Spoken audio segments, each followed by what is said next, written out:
Hello. The other day, my cousin came to my house and we discussed usual things over coffee. She has just completed her class 12th and is awaiting her board results. Like any other kid who just got out of school, she is also confused as to what to do after class 12th, study here in India or abroad. If abroad, then which country, and so on.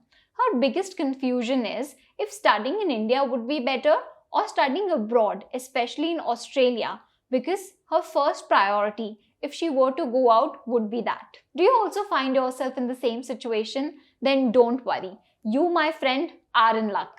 I will compare India and Australia on a few pointers, and that shall help you make an informed decision. First, and most importantly, would be the education system. The Australian framework is such that they focus on practical learning and facilitator mode of teaching more than theoretical concepts. This helps students prepare for real-world challenges. On the other hand, if we talk about the Indian education system, major focus is on the theoretical framework than practical concept of learning. Vocational education is also somewhat lacking. Our second reason would be global exposure. You might underestimate the importance of global education, but it plays a significant role in personality and character development. It makes you go through difficult situations and you become the best version of yourself. You get to meet people from different cultures and geographies, and this will take you places in the longer run. Next point would be access to world-class universities. While India may have IITs, IIMs, and NIFTs, but how difficult or easy is it to make it to them? Let's talk in numbers. IIT Bombay ranks 174 on QS World Ranking, and group of 8 universities like Australian National University, University of Melbourne, and University of Sydney fall on 30, 33, and 41 respectively.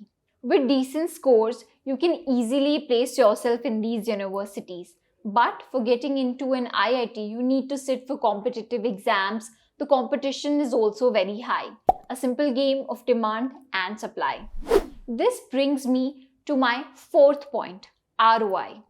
You must have heard about this term many times here and there, but this is a real and very practical concept. Return on investment. The money that you're investing in your education right now, what sort of job prospects and average salaries you can expect once you graduate will be your ROI. ROI would be much higher depending upon the course in Australia than in India. We must also speak about the fact that the financial investment that you would be required to make for studying in Australia will be much higher than in India, hence the returns. But there are many scholarships in Australia that you could apply for. That's always helpful. These were my 2 cents on whether to study in India or Australia. The decision would truly be yours. Coming back to my story, my cousin has made the decision to study in Australia. In fact, she's going for biomedical engineering in the upcoming intake and has started preparing for IELTS as well.